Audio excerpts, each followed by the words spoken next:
अरे भाई बड़ा दिन के बाद भेंट भइल बा, बैठ।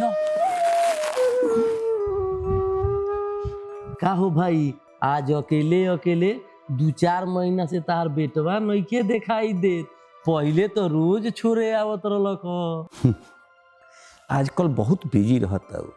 कहता पापा जी आजकल समय नहीं मिलत। समय तो हमहू निकाल लेते रही ओकरा खातिर जब वो छोट रहे। जाना तारा मर्दे, जब ओकरा बुखार होत रहलक तो रात रात भर हमनी के जाग के बिहान करत रही स।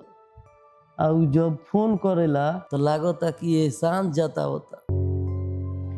जान तारा भाई, हमरो बेटा विदेश चल गए। जब फोन करे नी तो कहेला कि पापा रौरा यही जा चले, लेकिन हम घर कैसे छोड़ दी।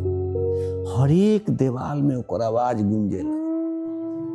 जाना तारा भाई, जब लड़का सियान हो जाला तो माई बाबू वही जो रह जाला, वही दरवाजा पर लड़का सो के इंतजार में। ठीक कहला भाई। कबो कबो हमू सोची ले कि हमनी का लड़कन से ज्यादा उम्मीद कर लेनी सर।